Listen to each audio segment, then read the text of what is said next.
నమస్తే V3 news కు స్వాగతం. నేను మారుతీరం. ముందుగా బులెటిన్లో హెడ్లైన్స్ చూద్దాం. భారత్ చైనా బలగాల మధ్య ఘర్షణ. సూర్యాపేటకు చెందిన కల్నల్ సంతోష్ బాబు మృతి.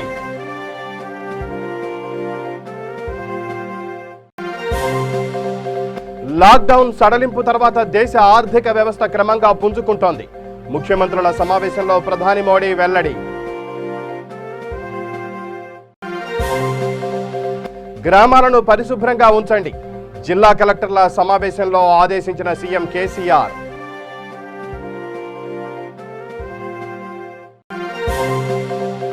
ఏపీ అసెంబ్లీలో మళ్లీ 3 రాజధానుల బిల్ ఆమోద ముద్ర వేసిన ప్రభుత్వం.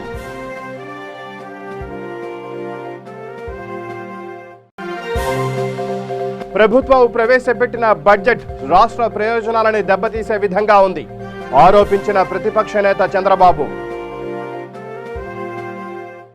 ఇక బులెటిన్లో డీటెయిల్స్ చూస్తే భారత్ చైనా బలగాల మధ్య జరిగిన ఘర్షణలో సూర్యాపేట వాసి అమరుడయ్యారు.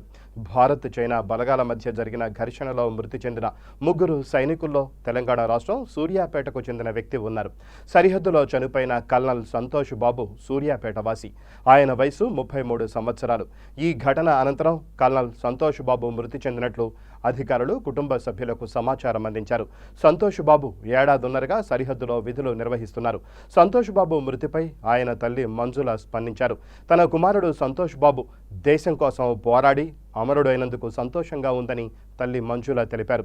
తన ఒక్కగానొక్క కొడుకు చనిపోవడం బాధగా ఉంది, కానీ దేశం కోసం కొడుకు అమరుడైనందుకు గర్వంగా ఉందని తెలిపారు.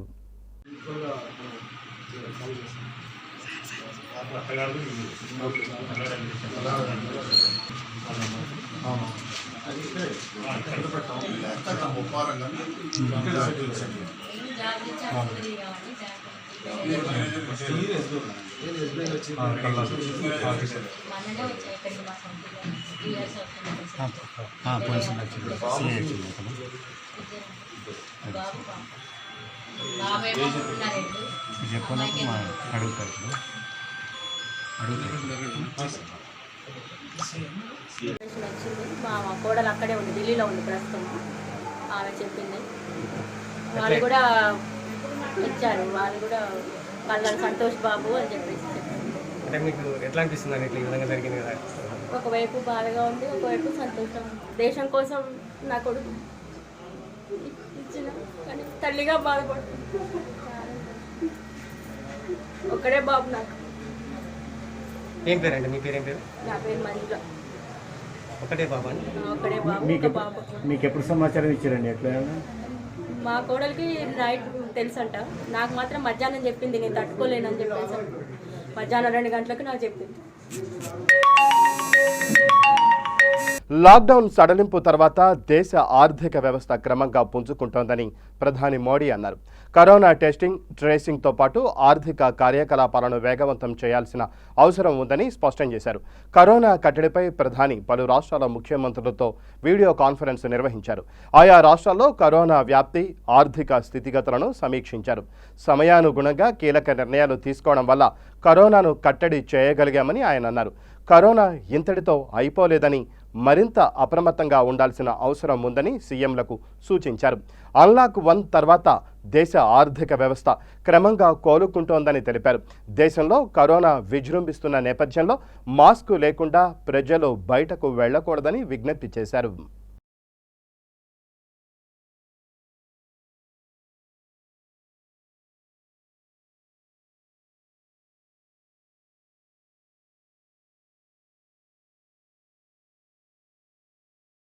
రాష్ట్రంలో కరోనా మహమ్మారి విజృంభణ అంతకంతకు పెరిగిపోతుండడం, ఓవైపు నైరుతి రుతుపవనాల సీజన్ ప్రారంభం కావడంతో వ్యవసాయ రంగానికి ఊతమివ్వాల్సిన సమయం దగ్గర పడడం వంటి అంశాలపై సీఎం కేసీఆర్ జిల్లా కలెక్టర్లతో సమావేశమయ్యారు. హైదరాబాద్ ప్రగతి భవన్లో జరిగిన ఈ సమావేశానికి ఉన్నతాధికారులు కూడా హాజరయ్యారు. మార్కెట్లో డిమాండ్ ఉన్న పంటలనే రైతులు వేసే విధంగా ప్రోత్సహించాలని భావిస్తున్న సీఎం కేసీఆర్ నియంత్రిత సాగుపై జిల్లా కలెక్టర్లతో మరింత విస్తృతంగా చర్చించారు. రైతు బంధు పథకం కింద రైతులకు అందాల్సిన సాయం 10 రోజుల్లో పూర్తవ్వాలని స్పష్టం చేశారు. ఉపాధి హామీ రంగంపైన సీఎం కేసీఆర్ అధికారులకు పలు సూచనలు అందజేశారు.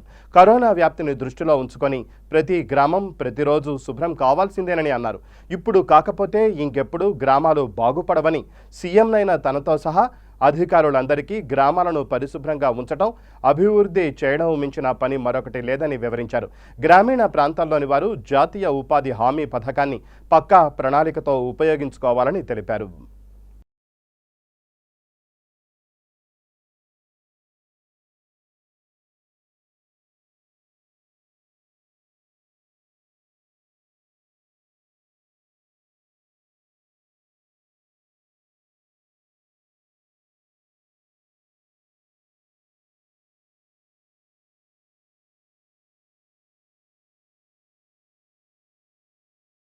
ఆంధ్రప్రదేశ్లో 3 రాజధానుల ఏర్పాటుకు సంబంధించిన బిల్లును ఆ రాష్ట్ర ప్రభుత్వం మళ్లీ అసెంబ్లీలో ప్రవేశపెట్టి ఆమోదముద్ర వేసింది. 3 రాజధానుల ఏర్పాటు శాసన ప్రక్రియ దశలో ఉందని అంతకుముందు ఏపీ గవర్నర్ తన ప్రసంగంలో పేర్కొన్నారు. వాస్తవానికి గత అసెంబ్లీ సమావేశాల్లోనే ఈ బిల్లును ఆమోదించారు. అయితే మండలిలో దీనికి బ్రేకులు పడ్డాయి. మండలి చైర్మన్ తన విచక్షణాధికారాన్ని ఉపయోగించి ఎలాంటి చర్చ లేకుండానే బిల్లును సెలెక్ట్ కమిటీకి పంపించారు. అప్పటి నుంచి పెండింగ్లో ఉన్న బిల్లును ఇప్పుడు అసెంబ్లీ మరోసారి ఆమోదించింది. 3 రాజధానుల బిల్లుతో పాటు అభివృద్ధి వికేంద్రీకరణ, సిఆర్డీఏ రద్దు బిల్లులపై గత అసెంబ్లీ సమావేశాల్లోనే చర్చ జరిగినందున ఇప్పుడు ఎలాంటి చర్చ లేకుండానే ఆ బిల్లులను ఆమోదించారు. అదేవిధంగా దేవాదాయ చట్టంలో 2 సవరణ బిల్లులకు కూడా శాసనసభ ఆమోదం తెలిపింది. వీటితో పాటు పంచాయతీరాజ్ శాఖ మంత్రి పెద్దిరెడ్డి రామచంద్రారెడ్డి ప్రవేశపెట్టిన పంచాయతీరాజ్ చట్ట సవరణ బిల్లును సైతం అసెంబ్లీ ఆమోదించింది. అదేవిధంగా స్థానిక సంస్థల ఎన్నికల సంస్కరణల బిల్, జీఎస్టీ సవరణ బిల్, వ్యాట్ సవరణ బిల్, 2020 ఓట్ ఆన్ అకౌంట్ బడ్జెట్కు శాసనసభ ఆమోదం తెలిపింది. అనంతరం ఏపీ అసెంబ్లీ బుధవారానికి వాయిదా పడింది. రైతుల బాగోల కోసం ఎన్ని కష్టాలు నష్టాలైనా ఎదుర్కొని పనిచేసేందుకు సిద్ధంగా ఉంది ఈ ప్రభుత్వము. అందుకే మాది రైతు ప్రభుత్వం అని చెప్పి చెబుతా ఉన్నాం.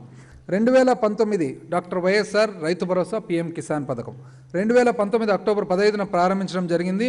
ఇందులో భాగంగా ప్రతి రైతు కుటుంబానికి వారి వ్యవసాయ అవసరాలకు నిమిత్తం 13,500 రూపాయలు వార్షిక పెట్టుబడిని సమకూర్చబడుతున్నది. 2019-20 ఆర్థిక సంవత్సరంలో 46,51,000 ఐ రిపీట్ అధ్యక్ష 46,51,000 అర్హులైన రైతు కుటుంబాలకు ఈ పథకం కింద ఆర్థిక సహాయం అందింది. ఇందులో 1,58,000 కౌలుదారు కుటుంబాలు కూడా ఉన్నాయి. 1,58,000 అధ్యక్ష మొట్టమొదటిసారిగా కౌలుదారు కుటుంబాలు కూడా ఉన్నాయి. ఈ పథకం కింద రైతులకు ఆర్థిక సాయం కొనసాగించడానికి 2020-21 ఆర్థిక సంవత్సరానికి గాను 3,615.5 కోట్లు కేటాయింపు ప్రతిపాదిస్తున్నాను. డాక్టర్ వైఎస్ఆర్ పంటల ఉచిత బీమా పథకం అధ్యక్ష పిఎంఎఫ్బివై మరియు ఆర్డబ్ల్యూబీసీఐఎస్ల కింద గుర్తింపబడిన అన్ని పంటలకు 2019 ఖరీఫ్ కాలానికి బీమా నిమిత్తము రైతు వాటా ప్రీమియం చెల్లించడానికి రాష్ట్ర ప్రభుత్వం నిర్ణయించింది. పంటల బీమా పథకాన్ని ఇన్సూరెన్స్ కంపెనీలకు బదులు రాష్ట్ర ప్రభుత్వం తన భుజస్కంధాల మీదకు తీసుకుంది. డాక్టర్ వైఎస్ఆర్ పంటల ఉచిత బీమా పథకం కింద రైతులకు మేలు కూర్చే లక్ష్యంతో 2020-21 ఆర్థిక సంవత్సరానికి గాను 500 కోట్లు కేటాయింపు ప్రతిపాదిస్తున్నాను అధ్యక్ష. వడ్డీ లేని రుణాలు అధ్యక్ష పంటల నిమిత్తం తీసుకున్న అప్పులను సకాలంలో చెల్లించే అలవాటు రైతుల్లో పెంపొందించడానికి ₹1,00,000 వరకు పంట రుణాలపై ప్రభుత్వం వడ్డీ చెల్లిస్తుంది. ఇందుకు గాను 2020-21 ఆర్థిక సంవత్సరానికి 1,100 కోట్లు కేటాయింపు ప్రతిపాదిస్తున్నాను. రైతు భరోసా కేంద్రాలు నెలకొల్పడం వెనుక ప్రధాన సూత్రధారి గౌరవనీయ ముఖ్యమంత్రి వర్యులే. రాష్ట్రంలోని అన్ని గ్రామ సచివాలయాల్లోనూ 11,158 రైతు భరోసా కేంద్రాలు నెలకొల్పడానికి సంకల్పించాం. ఈ కేంద్రాలు ఒకవైపు రైతులకు అవసరమైన వస్తు సామాగ్రి సరఫరా బాధ్యతతో పాటు మరొక వైపు ఉత్తమ వ్యవసాయక విధానాలకు సంబంధించిన పరిజ్ఞానాన్ని రైతులకు చేరవేసే బాధ్యత కూడా నిర్వర్తిస్తాయి. మల్టీ బ్రాండ్ నాణ్యమైన ఇన్పుట్ల సరఫరా, ఎంఎస్పి సమాచారం, సాంకేతిక వ్యవహారాల్లో మార్గదర్శకత్వం, వ్యవసాయ పనిముట్ల అద్దెకు తీసుకోవడం, నేల మరియు విత్తనాల పరీక్ష, బ్యాంకు నుంచి రుణాలు తీసుకోవడం పట్ల శిక్షణ మొదలైన కూడా ఈ కేంద్రాలు వస్తాయి. ప్రభుత్వం ప్రవేశపెట్టిన రెండో బడ్జెట్ రాష్ట్ర ప్రయోజనాలని దెబ్బతీసే విధంగా ఉందని ప్రతిపక్ష నేత టీడీపీ అధినేత చంద్రబాబు అన్నారు. అసెంబ్లీ జరిగిన తీరును తీవ్రంగా ఆక్షేపించారు. కరోనా నియంత్రణపై ప్రభుత్వం ఎక్కడా దృష్టి పెట్టలేదని విమర్శించారు. ముఖ్యమంత్రి నుంచి ఎవ్వరూ మాస్కులు పెట్టుకోవాలనే ఆలోచనే లేకుండా ప్రవర్తించారని ఆగ్రహం వ్యక్తం చేశారు. ప్రజలకు సభ ద్వారా ఎలాంటి సందేశం ఇచ్చారని ప్రశ్నించారు. బాధ్యత కలిగిన ప్రజా ప్రతినిధులు కరోనాను పూర్తిగా విస్మరించి ప్రవర్తిస్తున్నారని దుయ్యబట్టారు. ఇంతటి విపత్కర పరిస్థితుల్లో 10వ తరగతి పరీక్షలు పెడతామనడం సరికాదన్నారు. తమిళనాడు, తెలంగాణ ప్రభుత్వాలు 10వ తరగతి పరీక్షలు పెట్టలేదని డైరెక్ట్గా పాస్ చేశారని చంద్రబాబు గుర్తు చేశారు. పిల్లల పట్ల ప్రభుత్వానికి ఎందుకంత కక్ష అని ఆయన ప్రశ్నించారు. తల్లిదండ్రులు పిల్లల ఆందోళనను దృష్టిలో పెట్టుకుని 10వ తరగతి పరీక్షలను రద్దు చేయాలని ప్రభుత్వాన్ని చంద్రబాబు డిమాండ్ చేశారు. అందరికీ నమస్కారాలు. రాష్ట్ర ప్రజలందరికీ కూడా నా నమస్కారాలు, అభినందనలు. ఈరోజు వైఎస్ఆర్ కాంగ్రెస్ పార్టీ ప్రభుత్వం రెండో బడ్జెట్ ప్రవేశపెట్టారు. అనుకున్న విధంగానే ఈ బడ్జెట్లో కానీ వాళ్ళ ప్రవర్తనలో కానీ అన్ని విధాల రాష్ట్ర ప్రయోజనాలన్నీ కూడా దెబ్బతీసే విధంగా ఉన్నాయి తప్ప ఎక్కడ కూడా చిత్తశుద్ధి కనపడడం లేదు. ఈరోజు గవర్నర్స్ అడ్రస్లో మాట్లాడినప్పుడు కానీ, అదే మరి బుగ్గన ఫైనాన్స్ మినిస్టర్ మాట్లాడినప్పుడు కానీ 129 అష్యూరెన్స్ ఇచ్చాం, 77 నెరవేర్చాం, 90% పూర్తి చేశామని గొప్పలు చెప్పుకుంటున్నారు. దాని ప్రకారం క్యాలిక్యులేషన్ చేసిన 129కి 77 చేస్తే ఆ లెక్కలు ఒక్కసారి బుగ్గన గాని లెక్కేసుకుంటే, జగన్మోహన్ రెడ్డి లెక్కేసుకుంటే 59.6%. అదే సమయంలో వీళ్ళు ఉదరగొడుతూ తప్పుడు సమాచారం ప్రజలకు పంపిస్తూ చెప్పిందే చెప్తూ అవాస్తవాన్ని వాస్తవం చేయడానికి ప్రయత్నం చేయడం చాలా బాధాకరం. దీన్ని చాలా తీవ్రంగా గర్హిస్తున్నాను. ఈసారి అసెంబ్లీలో మీరు చూస్తే అన్నింటికంటే ముఖ్యంగా కరోనా వైరస్ మీద చాలా శ్రద్ధ పెట్టవలసిన ఈ ప్రభుత్వం లెక్కలేనితనంతో ముందుకు పోతున్నారు. ప్రపంచమంతా కూడా అతలాకుతలం అయిపోయింది. అన్ని అనుకున్న విషయాలన్నీ కూడా ఎక్కడికక్కడ తలకిందులయ్యే పరిస్థితి వచ్చింది. అమెరికా లాంటి అగ్రదేశం, యూరోప్ లాంటి అభివృద్ధి చెందిన దేశాలన్నీ ఈ కరోనా వైరస్ చిక్కుకొని ఆర్థిక వ్యవస్థ చిన్నాభిన్నమయ్యే పరిస్థితి వచ్చింది. వాళ్ళకుండే మామూలుగా అభివృద్ధి చెందిన దేశాలు కాబట్టి ఇన్ఫ్రాస్ట్రక్చర్ ఎక్కువగా ఉంటుంది, హాస్పిటల్ ఇన్ఫ్రాస్ట్రక్చరు. అలాంటి దేశాలు కూడా ఈరోజు ఏం చేయాలో దిక్కు తెలియకుండా ఒక పక్క మానవత, ప్రజల ప్రాణాలు, ఇంకొక పక్కన ఆర్థిక ఇబ్బందులు, ఈ రెండు ఏ విధంగా బ్యాలెన్స్ చేయాలో బ్యాలెన్స్ చేస్తూ జాగ్రత్తగా ముందుకు పోయే పరిస్థితి. దేశంలోని చాలా రాష్ట్రాలు 10వ తరగతి పరీక్షలను ఎత్తేసి విద్యార్థులను నేరుగా పై తరగతులకు అనుమతించిన సంగతి అందరికీ తెలుసు. కానీ ఏపీలో మాత్రం ఇలా చేయకుండా 10వ తరగతి పరీక్షలు పెడతామని ఇప్పటికే ప్రకటించారు. అయితే దీనిపై జనసేన అధినేత పవన్ కళ్యాణ్ ప్రభుత్వాన్ని నిలదీశారు. పరీక్షల పేరుతో పిల్లల ప్రాణాలతో చెలగాటం ఆడొద్దని వారిని కోరారు. అయితే ప్రస్తుతం కరోనా వ్యాప్తి తీవ్రంగా ఉందన్న నెపంతో వైసీపీ ప్రభుత్వం అసెంబ్లీ సమావేశాలను 2 రోజులకు కుదించింది. కరోనా సాకుతో వైసీపీ ప్రభుత్వం అసెంబ్లీ సమావేశాలను 2 రోజులకు కుదించింది. కానీ అదే సర్కారు 10వ తరగతి పరీక్షలకు ఎలాంటి ఆటంకం లేదని ప్రకటించిందని తెలిపారు. ఈ ప్రభుత్వం ఎంతో తెలివైందని ట్వీట్ చేశారు. 10th క్లాసు విద్యార్థులకు ఓటు హక్కు ఉండదన్న విషయం తెలుసు కాబట్టే కరోనా రోజుల్లోనూ పరీక్షలు నిర్వహించాలన్న నిర్ణయం తీసుకున్నారని ధ్వజమెత్తారు. అంతేకాదు 10వ తరగతి విద్యార్థుల ప్రాణాలు కూడా విలువైనవే అంటూ #ట్యాగ్ పెట్టారు.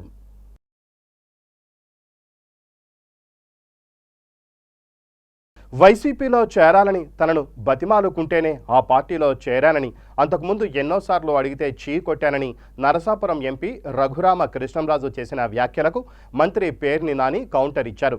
రఘురామ కృష్ణంరాజు 3 పార్టీలు తిరిగినా ఎవరూ సీటు ఇవ్వలేదని, చివరికి వైసీపీ సీటిచ్చిందని తెలిపారు. గతంలో ఎన్నికల్లో నామినేషన్ వేసి ఎందుకు ఉపసంహరించుకున్నారో చెప్పాలని నిలదీశారు. తాను కాబట్టే నరసాపురంలో గెలిచానని, తన వల్లే నరసాపురం లోక్సభ స్థానం పరిధిలోని ఎమ్మెల్యేలకు ఓట్లు పడ్డాయని రఘురామ కృష్ణంరాజు చేసిన వ్యాఖ్యలకు కూడా పేర్ని నాని బదులిచ్చారు. ఎమ్మెల్యేలకు ఎన్ని ఓట్లు వచ్చాయో, మీకు ఎన్ని ఓట్లు వచ్చాయో ఓసారి సరిచూసుకోవాలని హితవు పలికారు. ఎంపీ స్థానం పరిధిలోని ఎమ్మెల్యేలను ఏ విధంగా గెలిపించారో చెప్పాలని ప్రశ్నించారు. వైఎస్ఆర్ బొమ్మ, జగన్ కష్టం వల్లే వైసీపీలోని ఎమ్మెల్యేలు గెలిచారని మంత్రి స్పష్టం చేశారు. సొంత అవసరాల కోసం పార్టీలోకి వచ్చి ఆ తర్వాత కనిపించటం లేదని విమర్శించారు. తమను గెలిపించిన జగన్ పట్ల చచ్చే వరకు విశ్వాసంతో ఉంటామన్నారు. మోడీపై భయంతోనే చిదంబరం అరెస్టుపై రఘురామ కృష్ణరాజు మాట్లాడలేదని ఎద్దేవా చేశారు.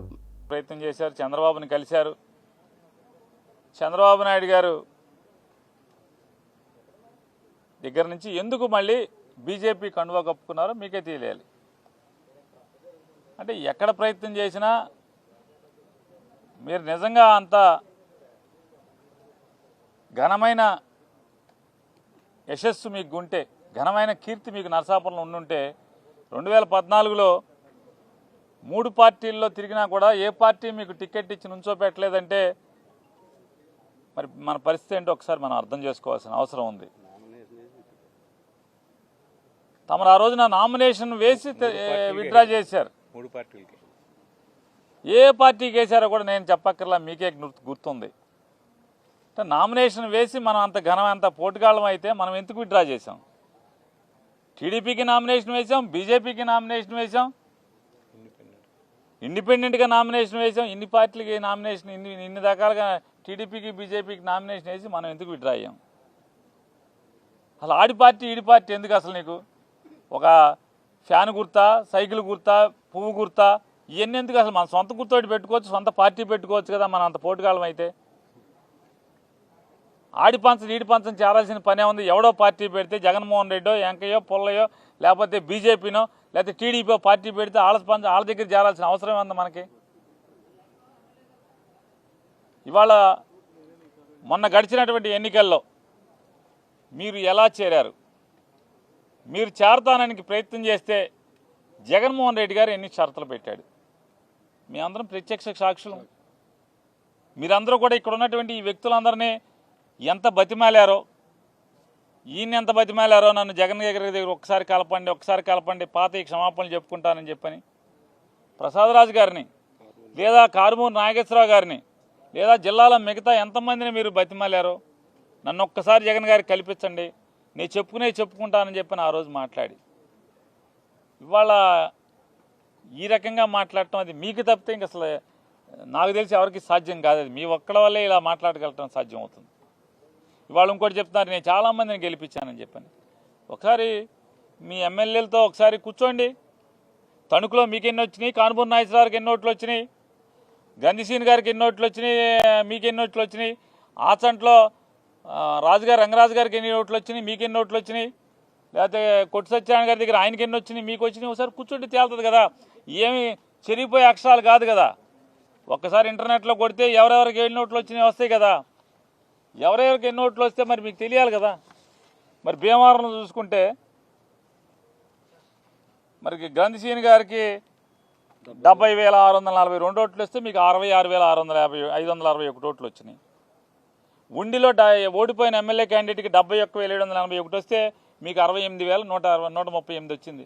మరి ఏంటి ఇవన్నీ? అలాగే తాడేపల్లిగూడెంలో 70,741 ఓట్లు ఎమ్మెల్యే అభ్యర్థికి వస్తే 68,000 అక్కడ వచ్చినాయి. తణుకులో 75,000 చిల్లర కారుమూరి నాగేశ్వరరావుకి వస్తే మీకు 71,000 వచ్చినాయి. మరి ఇది అన్ని పరిస్థితులు ఏంటి? హైదరాబాద్ నగరంలో కరోనా వైరస్ కేసులు పెరుగుతున్న నేపథ్యంలో తమిళనాడు తరహాలో హైదరాబాద్లో లాక్డౌన్ అమలుపై ప్రభుత్వం ఆలోచించాలని సిపిఐ రాష్ట్ర కార్యదర్శి చాడ వెంకటరెడ్డి సూచించారు. ఎమ్మెల్యేలు, అధికారులు సైతం వైరస్ బారిన పడుతున్నారని ఆందోళన వ్యక్తం చేశారు. మరోవైపు రాష్ట్రంలో రైతు బంధు అమలు చేయడంలో ప్రభుత్వం నిర్లక్ష్యంగా వ్యవహరిస్తోందని ఆయన ఆరోపించారు. నియంత్రిత సాగు పేరుతో రాష్ట్ర ప్రభుత్వం రైతులను బెదిరించడం మానుకోవాలన్నారు. 5 ఎకరాల కంటే ఎక్కువ భూమి ఉన్నవాళ్లకు రైతు బంధు ఇవ్వాలన్నారు. విద్యుత్ అదనపు బిల్లులతో ప్రజలు ఆందోళన చెందుతున్నారని, 3 నెలలకు కలిపి ఒక్కసారి ఇవ్వడం, వడ్డీ విధించడం సరైన చర్య కాదన్నారు. భవిష్యత్తులో ఇతర రాజకీయ పక్షాలతో కలిసి పోరాటం చేస్తామని చాడ తెలిపారు.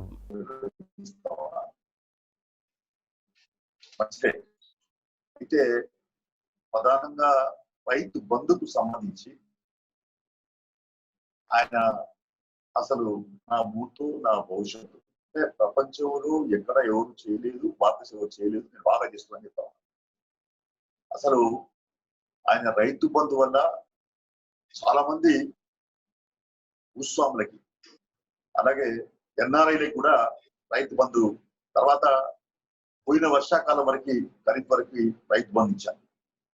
మొన్న రబీ వేసంగి ఈ పంటలకి వేసంగి పంటలకి రైతు బంధు కేవలం 70% రైతులకు మాత్రమే ఇచ్చారు.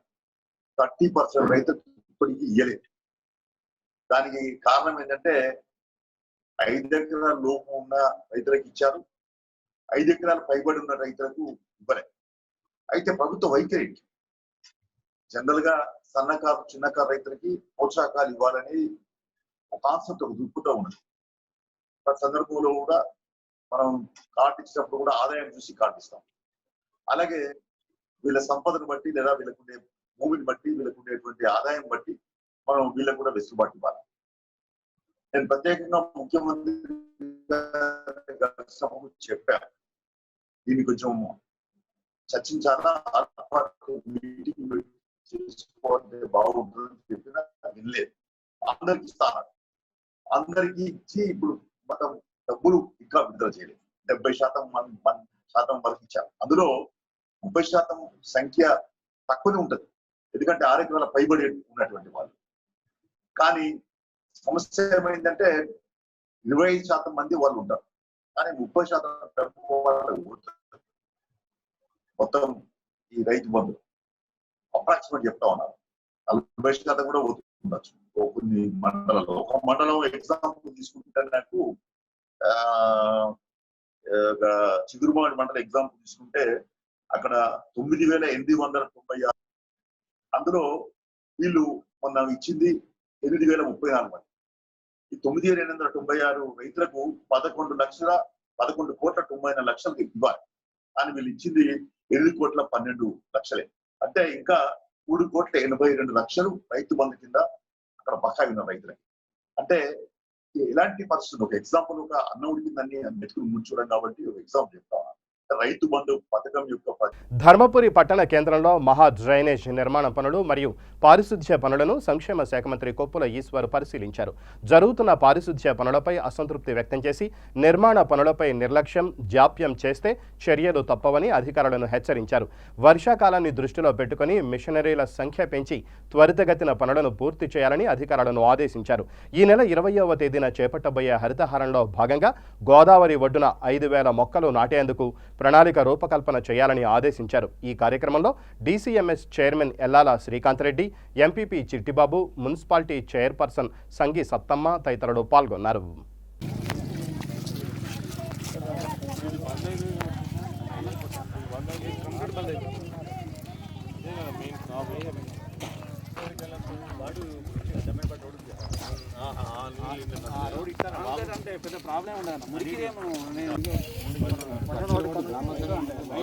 శ్మశాన వాడికి అవతల కూడా పెట్టుకుందాం.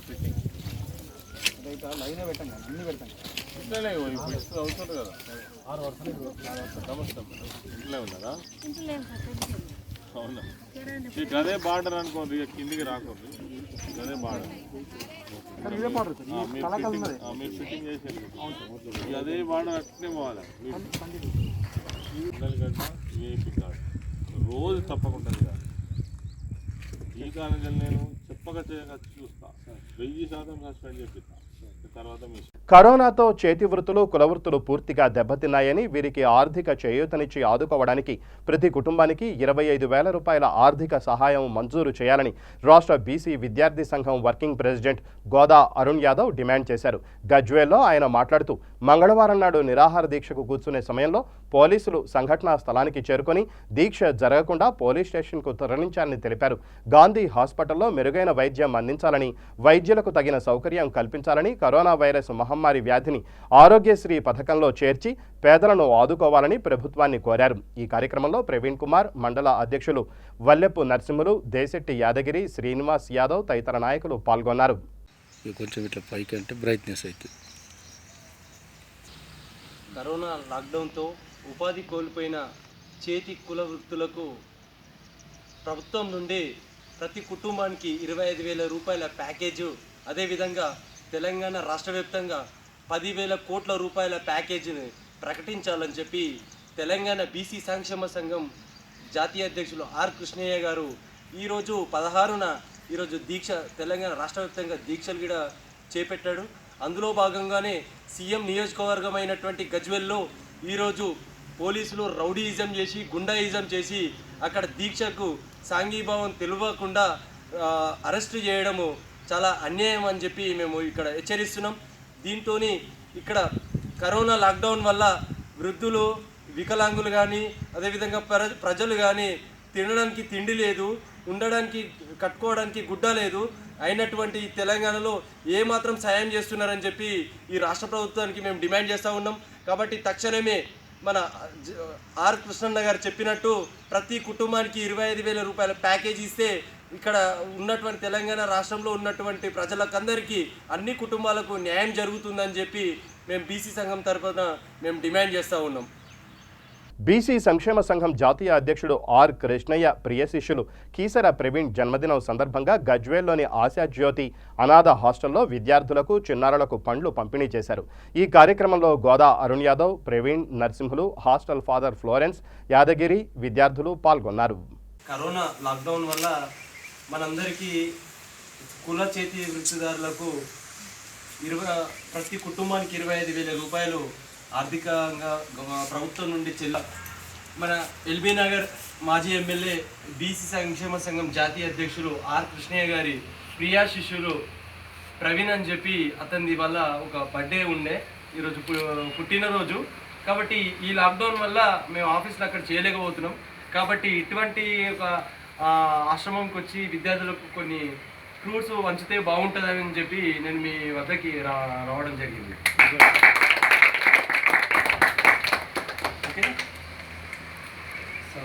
కొమరం భీం జిల్లాలోని పెంచికల్పేట్ మండలంలో ఆగూరుగూడ గ్రామం వద్ద 77,000 రూపాయల విలువైన నకిలీ పత్తి విత్తనాలను పోలీసులు పట్టుకున్నారు. గుంటూరుకు చెందిన ధన్రెడ్డి సత్తిరెడ్డి వద్ద పట్టుకున్నట్లు ఎస్ఐ తెలిపారు. గ్రామంలో పక్కా సమాచారంతో పట్టుకున్నట్లు ఎస్ఐ చుంచు రమేష్ తెలియజేశారు. ఈ ఆపరేషన్లో ఏవో రాజుల నాయుడు, ఏఈఓ శ్రీవిద్య పాల్గొన్నారు. మహారాష్ట్ర తలాయి నుంచి ఈ పత్తి విత్తనాలు బైక్ల పైన తరలిస్తుందని చెప్పి ఇన్ఫర్మేషన్ రాగా, ఆ యొక్క ఇన్ఫర్మేషన్ మేరకు మేము మా సిబ్బంది ప్లస్ వెళ్ళి విజయగా ఆ బైక్ పైన 2 వ్యక్తులు పత్తి విత్తనాలు తీసుకొస్తారు. ఆ పత్తి విత్తనాలు తీసుకొస్తారు అని చెప్పి నకిలీ పత్తి విత్తనాలు అని తెలియక మన అగ్రికల్చర్ ఆఫీసర్ మన రాజు నాయుడు సార్ గారిని పిలిపించి వారి సమక్షంలో అది సీజ్ చేసి పోలీస్ స్టేషన్కి తరలించి ఆ పోలీస్ స్టేషన్ 2 వ్యక్తుల పైన కేసు చేయడం జరిగింది. ఇందులో మొత్తం 77 ప్యాకెట్లు, ఒక్కొక్క దాని విలువ 1,000 రూపాయలు, ఒక్కొక్క దాని వర్త్ వచ్చేసి 450 గ్రాములు, మొత్తం 77 ప్యాకెట్లు, మొత్తం వర్త్ వచ్చేసి 77,000 రూపాయలుగా ఉన్నది. ఇటు వ్యక్తులు కేసు నమోదు చేసి తదుపరి విచారణ అనేది కొనసాగుతుంది. సమీపిస్తున్న వేళ రైతులందరూ కూడా ముఖ్యంగా గమనించవలసింది ఏంటంటే, ఈ ప్రభుత్వ అనుమతి లేని గడ్డి మన గ్లైపోసేట్ అనే మందు కానీ లేదా నకిలీ విత్తనాలు కానీ ఎవరైనా ఇటువంటి వేయకూడదు. వేస్తే అటువంటి వారిపైన చర్యలు తీసుకుంటాం. అలాగే రైతులు ఆలోచించవలసింది ఏమిటంటే, ఆర్థికంగా మీ పైన భారం పడుతుంది, అలాగే వాటికి ఎటువంటి దిగుబడి రాదు.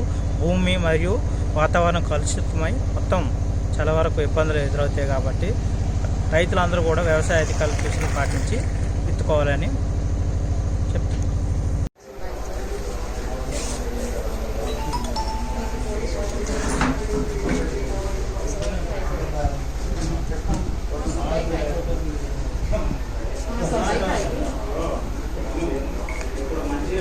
ఇక బులెటిన్ ముగించే ముందు హెడ్లైన్స్ మరోసారి.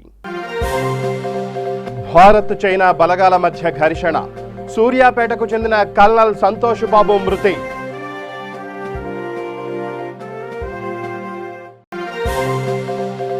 లాక్డౌన్ సడలింపు తర్వాత దేశ ఆర్థిక వ్యవస్థ క్రమంగా పుంజుకుంటోంది. ముఖ్యమంత్రుల సమావేశంలో ప్రధాని మోడీ వెల్లడి. గ్రామాలను పరిశుభ్రంగా ఉంచండి, జిల్లా కలెక్టర్ల సమావేశంలో ఆదేశించిన సీఎం కేసీఆర్.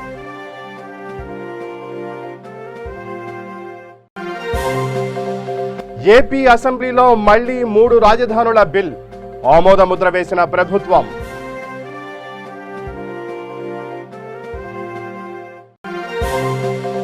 ప్రభుత్వం ప్రవేశపెట్టిన బడ్జెట్ రాష్ట్ర ప్రయోజనాలని దెబ్బతీసే విధంగా ఉంది, ఆరోపించిన ప్రతిపక్ష నేత చంద్రబాబు. ఇవి ఈ బులెటిన్ విశేషాలు. మరిన్ని న్యూస్ అప్డేట్స్ కోసం చూస్తూనే ఉండండి V3 న్యూస్. లక్ష్యం సమాజహితం.